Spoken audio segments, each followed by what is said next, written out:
Hi everyone, my name is Nick, and today we're going to talk about, in my experience, what are the fastest growing plants for your indoor jungle. So these houseplants are perfect for the impatient plant parents out there, and I'm pretty sure all of these, for the most part, are very inexpensive plants, which is fabulous. So the first one I want to talk about today is really a tried and true. It's one I talk about to no end here on my YouTube channel, and that is the golden pothos, or the Epipremnum aureum. Now, there are a ton of varieties of pothos. There's the jade, the marble queen, the mandula, the blue pothos, although that is a different species technically, but none of them are as fast and reliable as the golden pothos, I would be daring enough to say. While there are some that are great contenders by all means, like the blue pothos and the neon pothos are very, very fast growing, but still, I don't think either of them can keep up with the golden pothos. And this is a very inexpensive houseplant. If you're gonna walk into any houseplant store, or probably any grocery store and any hardware store, you are going to find some small pots and hanging baskets of golden pothos. It is the classic hanging basket plant if you're moving beyond ferns and spider plants. So this is one that's going to really give you trails and legs for days. This one that I have here is probably the smallest one I have in my home, which is why I always like to bring it on here for my videos, because it's a lot easier for me to handle, because the other ones have really just like gotten to know their space so well and have just meandered all throughout and kind of like weave around plants along the floor. It's a plant that really is not shy. It's going to get to know your space and it's going to feel its surroundings out and see where is the best conditions for it to grow. But those are the ones that I have that have like completely grown to the floor and are really just working their way around. When you start off with this plant, it's going to slowly creep its way out of the pot and then start to work its way down with some vines. I kind of like to tuck this vine in here to make it look like a nice full plant. It's the illusion. You can practically put a golden pothos anywhere and it's always going to grow for you.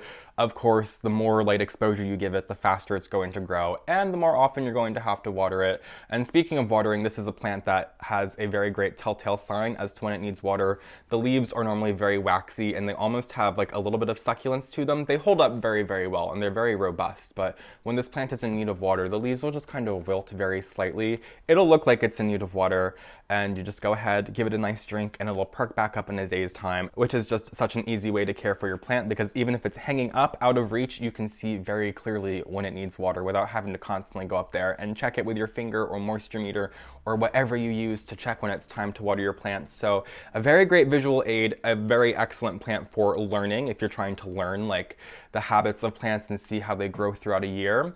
Now, there's an adage I always bring up, speaking of which, that I talk about here on my channel. The first year they sleep, the second year they creep, the third year they leap, which is a classic phrase for growing houseplants, because typically you bring a houseplant home and it usually is just kind of feeling out its surroundings and is taking its time for like a year. As I said, the first year they sleep. The pothos and every other plant that I'm talking about today does not abide by this adage and almost doesn't abide by the laws of mass, because it just grows so much, so constantly. It's like, where is this coming from? Because it wasn't there a week ago. So it's really quite wonderful. Have to talk about pothos first and foremost, specifically golden pothos. Like I said, all pothos are contenders, but none of them are going to grow as fast and as vigorously and aggressively as the golden pothos. I dare you to try it out if you don't already have one in your home, because really, a pot of golden pothos isn't going to cost you any more than like $5 if you're at the right place. So give it a go. It's a plant I slept on for a couple of years when I first got started with gardening, because I saw it everywhere, and it wasn't until I brought it into my home why I realized it's everywhere. So stop sleeping on pothos if you're sleeping on it. Oh, another one that's a very, very fast grower, and this is one that's gained a little bit more popularity in the recent years. This is a Peperomia ruby Cascade, and this is the fastest growing Peperomia. I consider peperomias to be like very like slow growing diminutive plants that just like don't really feel out their space in the way that this one does. It will form a nice curtain of plant. This is actually the third Peperomia ruby Cascade that I have, because I have grown two of them out to the floor. And that's actually one thing I do want to say specifically about these. I kind of struggle with them because they are such fast-growing peperomias. They look fantastic for like the first year, and then once they reach the floor, it's a plant that just gets really tired from the top and starts to work its way down and kind of die back. And of course, you could just cut it back to the base, but I seem to get a little forgetful with them, I guess. I don't know what the deal is, but this is a plant where I feel very confident at least with it for the first year or so, that it's going to become a very nice, fun curtain of plant. So this is Peperomia ruby Cascade, as I mentioned, which has the red backside. I believe there's a very, very similar Peperomia called Peperomia pepper spot, which is just a plain green version of this, so I don't believe it sports the red stems, and if it does sport the red stems, it doesn't at least have the red on the back. It's an all green leaf. I'm not as familiar with pepper spot, but just in case you have something similar at home and you're kind of wondering why it looks so similar but it's not the same plant. This is a plant where I grow it in a bright window typically. I have mine sitting near a south-facing window, but I have tried it out in west-facing windows, like directly in the window. I used to have this like toothbrush holder that I got from IKEA that like sticks on, I think it's supposed to be your mirror, but I stuck it on the window, and because it was a toothbrush holder, had some holes in the bottom. I've talked about this in my IKEA plant hacks video that I did last year, but it was a great planter for my Peperomia ruby Cascade because it got such good light exposure in that west-facing window on the window that it just completely enveloped the toothbrush holder, and it actually looked fantastic because I don't really love the idea of having a toothbrush holder on my window, but if a plant's completely enveloping it, like the way that this plant grows, it really wasn't too bad of an idea, I will say. But I kind of prefer it in a pot. I think a pot is more of my desired vessel compared to a toothbrush holder. Anyway, that's not important at all. This is a plant that, very similar to the pothos, has a telltale sign. A lot of houseplants really do have telltale signs as to when they need water, which is great. So the way you know how to water your peperomias is something I like to call the taco test, which is, well, something I probably should have trademarked a couple of years ago, but it's where you take the leaf, and I have this nice leaf right here, and my plant is very, very well watered at the moment, and the leaves are very succulent, as a peperomia normally would be. But if this plant was in need of water and was dry, I would try to fold up these leaves like a taco shell. Now you can probably see very slightly that I'm trying to fold it up like a hard taco shell, or any type of taco shell when you're going to eat the taco. And it's not budging right now. And if I squeeze a little bit harder than I am right now, this leaf would snap and break. So I know this plant does not need water. However, when my peperomias are in need of water, specifically this ruby Cascade, this leaf will have lost all of its succulence. I would be able to fold it any which way, bend it backwards without the leaf even remotely snapping and breaking. It has lost that much succulence. And that's how I know when it's time to water. So it's a very, very easy way, a great telltale sign, like I said, similar to the pothos. It's an excellent visual aid and a great way to kind of learn how to get more familiar with watering plants that are a little bit more, I guess, finicky with the watering. Like a peperomia is a plant that if you overwatered it, it would rot very quickly. So to stop yourself from rotting it, you can just use the surefire taco test, and it will always make sure that you are doing a good job with your peperomias. So give it a lot of light and trace amounts of water. Use the taco test, and you will be really thrilled when you start off with a little tiny pot of Peperomia ruby Cascade, which is how they all start. They never look like this when you buy them. They're always just inside the pot, like when you buy any trailing peperomia, like a Peperomia hope or a Peperomia cubensis, if that's not gibberish for you. But this one is one that very quickly, in comparison to those peperomias, those are a lot slower. This is the fastest growing peperomia that I have ever grown in my home. And I feel like I'm going to be growing many more of them in my home because I feel like every year if they start to poop out on me, I'm not going to be willing to not have my Peperomia ruby Cascade in my home because it's such an incredible houseplant. So this one, I don't think I can necessarily prove how fast it's growing with this little plant. Of course, if you follow me, you've probably just seen me recently feature this one in a recent houseplant haul, so I've only had this plant for a couple of months. This is Monstera ADANSONII, by the way, the Swiss cheese vine, very similar to the Monstera deliciosa, which is probably one of the most well-known and popular houseplants out there. This Monstera ADANSONII, it's just like that book. You give a mouse a cookie, you give a Monstera ADANSONII a moss pole, and you can finish the sentence from there. It's going to grow a lot. This is something where I was so surprised when I purchased a Monstera ADANSONII a couple of years ago. I'm pretty positive I did a video here on my channel that was like staking my Monstera ADANSONII to a moss pole. And I just had like 2 vines that were long enough in that video to put the plant up on the moss pole, so it really was barely staked to the moss pole. And within a couple of weeks, I kid you not, that whole entire plant, I think there was like 10 vines in the pot, it worked its way over to the moss pole and started to climb up it, like without me even attaching to it. And to this day, I still have that plant. I had to extend the moss pole, so it's like a 4.5-foot moss pole at this point, and has grown off of the moss pole into the window. Of course, I'm including footage right now of it so you can see, so I can prove it, since I said this little one's definitely not going to get the job done. But it really is such an aggressive plant, and it's a plant, I will say, that when it wasn't staked, I don't have the same experience. They really want to grow up something. That's how they would grow in the wild. They would find a tree or some surface that they can grab onto to grow their fullest potential. But they can't really do that in our home. Sometimes if you're lucky, they'll grab onto your wall, but is that really being lucky? Because then that's just kind of cling and destroy parts of your wall. But if you have Monstera adansonii and you are disagreeing with me that it's not one of the fastest growing plants that you have in your home, get it a moss pole, and I guarantee you, with this upcoming growing season on the brink, you are going to experience a lot of growth with your plant. And the best part about growing Monstera adansonii in that setting, as you can probably see from the plant that I shared, is once it really gets higher up, like once it's at the top of that moss pole for me, and off of it too, because it started to grab off onto things in its vicinity off the moss pole, those leaves are at least like 4 or 5 times the size of these little itty bitty leaves here that I have on this specimen. So if you are into those specimens of Monstera adansonii that you see when you're at the botanical garden that have those foot-long leaves with tons of fenestrations, get yourself a moss pole. You're not going to achieve that with a little plant like this. Although it can become a nice, fun vining plant, it really just doesn't grow the same way in my experience, except when you have it climbing up the moss pole. And another plant that kind of is very similar to that I want to talk about is the Rhaphidophora tetrasperma. So I have a little cutting right here. I actually have it back here, although I don't want to talk about this because some people like to point out the fact that the lower parts of my plant does not look very good, but rest assured, the whole thing goes up to the ceiling, like 8 feet up, and it's full and overgrown. This is a cutting that I took that went off the trellis at the top. So this plant is something that really takes to a setting just like the moss pole. But Rhaphidophora tetrasperma, I don't think really needs the moss pole to grow to its fullest potential because it's going to grow no matter what. I got this trellis to help me out because I could tell how fast my Raph was growing when I first got it, that I was like, I'm going to have to work with this. This is not going to be something I can just have in a pot sitting on a plant stand. It does not work like that. It's something you are going to have to train because it is going to grow up to your ceiling.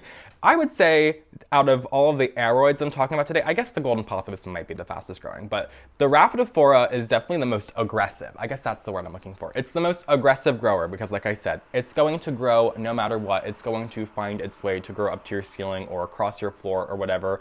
So plan ahead. Even if you start out with a little 4-inch pot that you get from the plant store and it's just got those couple of small underdeveloped leaves on it, I'm telling you, in due time, you're going to have an overgrown specimen of a plant and you're going to be taking many cuttings, as I'm going to have to do, because literally it's overgrown, it's grown off, it's tangled throughout itself. I will show you some footage, of course, but this little cutting right here is not going to do justice from what you can't even see behind me here. And just like the golden pothos, this plant does kind of experience that same wilt if it is in need of water. So I kind of just wait to see when my Rhaphidophora leaves are really just starting to kind of curl in on the sides. And since these leaves are so split, they will kind of be noticeably like curling in on themselves. Of course, I can't really demonstrate it, but it is a very easy plant to grow for the fact that it tells you when it needs water. It's going to grow extremely robust and aggressively no matter what.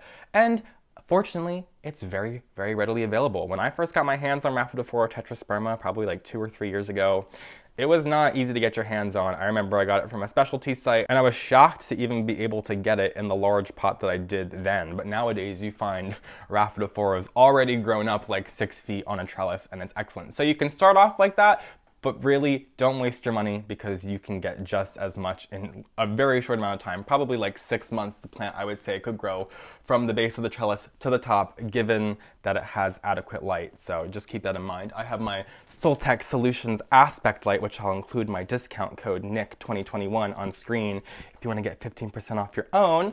And it really does give all of my plants here in this back corner the light that it requires. So much so, like I said, that my Rhaphidophora has completely outgrown it.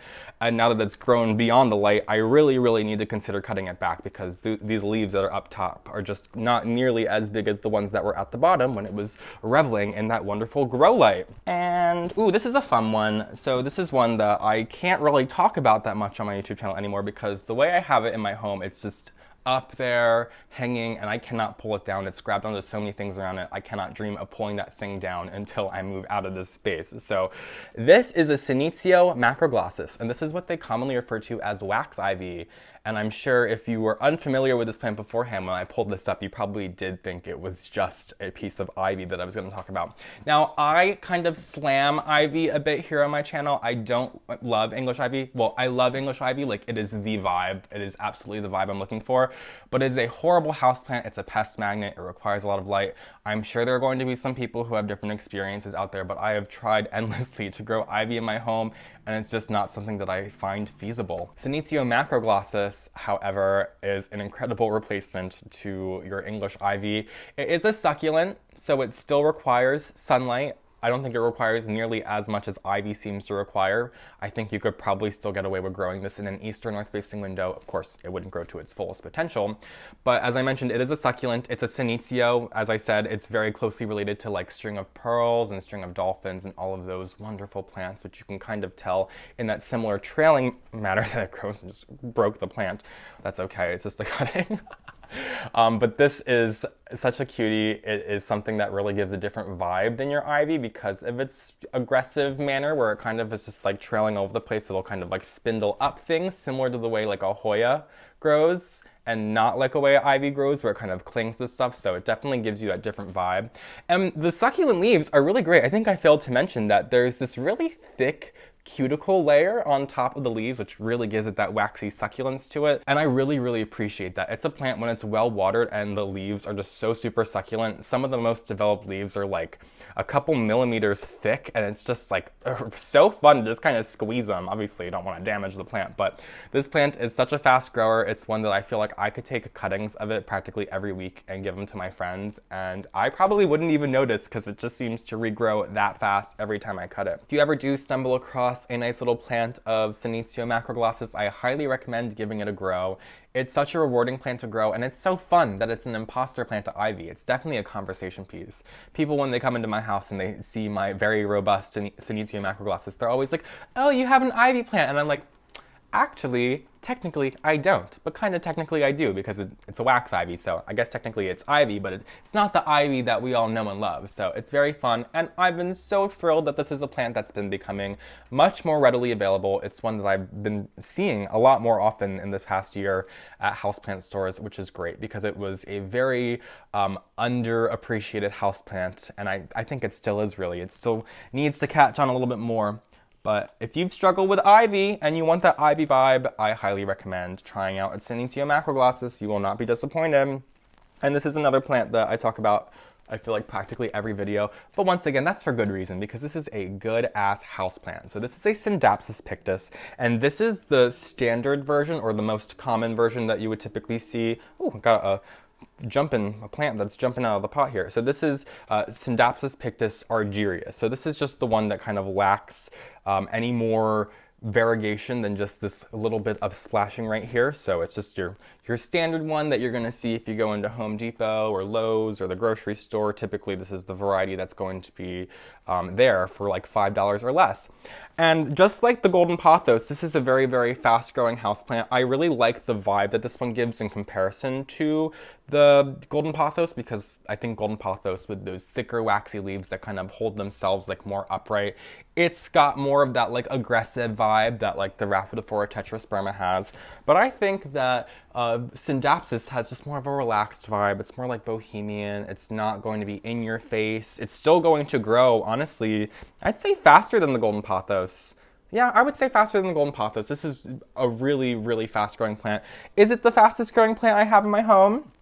I think it might be rivaled by the plant I'm going to talk about last, but it's still a huge contender to the point that it is in this video. Just like the golden pothos, this is a plant that you can put practically anywhere in your home, just keeping in mind that if you put this in a very dark corner, it's going to grow a lot slower and require water a lot less often, versus if you hang it up next to a bright window, it's going to grow ridiculously fast and require water a lot more often. And it does have that same similar telltale sign with the golden pothos and the Rhaphidophora, when it's time to water it, these leaves will kind of just curl on the edges. So they're normally quite flat. I guess mine are like not the flattest of flat leaves, but it's not in need of water. I can tell you that much. You can see the pot's pretty wet, but these leaves will really start to curl in on themselves. I believe in my last video that I posted, my plants that will turn your home into a jungle, my Scindapsus that I was sharing in that video was in need of water, and you could see very clearly that those leaves were curling up. And that's a great way for that Scindapsus that I keep high up on a shelf that I can say, hey, it's time to pull it down and water that plant. So another reason why these are just such great plants to have high up, hanging in a macrame hanger or up on a shelf or somewhere that's just not easy to reach, because just like I said with the golden pothos, you're not going to have to go up there to check when it's time to water, because it's going to tell you. It's fantastic. There are a bunch of other varieties of Scindapsus pictus on the market. All of the small leaf varieties grow ridiculously fast in the same way that all of the large leaf varieties, for some reason, grow ridiculously slowly. Sometimes they get chugging along. I've had some exoticas, the larger leaf version. Once I've had them for a couple of years, they start spitting out some nice vines. But the first year or two that you have them, it is not going to grow in any of the manner that the Scindapsus pictus Argyreus or like the silver AUREUM will grow. So those are the two varieties that I guess I'm specifically talking about in this video today. All Scindapsus pictus are fantastic houseplants, but if you are an impatient plant parent, like I mentioned, I think Scindapsus pictus Argyreus or silver AUREUM is going to be the one I would recommend for you. But they're all super easy. They're all fantastic.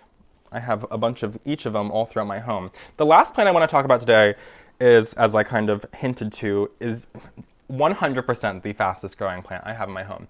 So this is a Ceropegia. This one in specific is a Ceropegia linearis. I think this is subspecies DUBILIS. This is just the standard string of needles plant. And I kind of would lump in string of hearts, the Ceropegia linearis subspecies woodii, in this video as well. I just wanted to talk about one of them today to keep it a little bit more interesting. I would say, like I said, 100% Ceropegia string of needles grows much faster than the string of hearts, which I probably would have said before getting this in my home that string of hearts was the fastest growing plant in my home. It does grow like a foot a month, which is basically on par with like the Scindapsus pictus. However, this thingy, I guess because the leaves are smaller and thinner, that it's just like an overdrive when it grows, because maybe it doesn't have to put out that much energy. I do not know the science behind it, but you can see I'm like trying to get it all in frame. It's all tangled throughout itself. This plant will grow down to my floor and then grow back up itself. And then I take a couple clippings and the same thing happens again. It's always a mess. I'm never going to dream of getting this thing untangled. I'm just going to knock off all the little leaves, which is probably my favorite thing about this plant. I think it's probably very underwhelming, I would say, but to most. But to me, it looks like it's just a bunch of like pine needles on strings. It's kind of got that similar like to like Hoya linearis or Hoya retusa kind of look to it. But these leaves are just little needles. They literally look like pine needles just all over this string mess. And I just think it's so different and it's so fun. It's the perfect plant to hang somewhere where you just need a little strip of plant. Of course, you could get more. I only have like 8 vines coming out of this pot here, but you could get a fuller plant if you wanted to, if that's more your speed. The care for this plant is very easy, just like the string of hearts, which I think is an incredibly easy house plant. It does require light, but I don't think it requires as much light as its heart-shaped counterparts, as these leaves just don't have as much structure to them. So this is one that I tend to grow a little bit further in my home. I probably have mine growing like 4 feet from a south-facing window. I have 2 of them, both in very similar areas. And my string of hearts is something that I usually like to grow inside a window, like a south or a west facing window, just to make sure that the hearts are going to be as large and succulent as possible. So definitely doesn't require as much sunlight, but it's pretty on par with the watering. String of hearts is something that I would let go for like a month at a time before watering it. This one I probably wouldn't let go quite as long as that. I probably watered this about a week and a half ago, and the one leaf that's still left in this pot is still very succulent. So I know it's not necessarily time to water this, but as this soil is very dry, I could go ahead and water this and not worry about it rotting in the way that if it was still damp, it would probably rot, or at least I would have a bunch of these leaves from up here start to fall off the plant, turn yellow and fall off. And then I would have kind of just some like bare vines, as you can kind of see right here with these vines that are missing leaves on it, because perhaps I wasn't getting the care down for this plant immediately, or maybe I neglected it a little bit. It's beyond me, but it's such an incredible house plant regardless. If you are looking for something to grow, like I said, down to your floor and back up, this is what you're looking for. It's going to stay much more tame. It's not like the golden pothos where it's going to like work its way down and just like creep everywhere. quite frankly, this plant, besides the fact that it gets tangled very, very easily, as you can see, it stays very, very close quartered, and it's not going to be something that is going to take over your home in the same way that my Rhaphidophora tetrasperma is. So that's going to do it for today's video, the fastest growing houseplants that I have in my home. Of course, I'm going to have to talk about the slowest growing houseplants in my home, because there are definitely a number of plants I've had for years that have not done a single thing, and I cannot figure out what to do to get these plants grown anymore. So we'll talk about that at a later time, but thank you guys so much for joining me. I would love to hear from you guys if there's any other plants I didn't talk about today, maybe ones I don't grow in my home that you guys think are incredibly fast and perfect for the impatient plant parents out there, because, you know, a lot of us, we just want our plants to grow and we want to live in that jungle as soon as we can. So thanks again for joining me. If you don't already, follow me on Instagram at Philly Foliage, subscribe to my channel, and I will see you guys in my next video. Have a great day.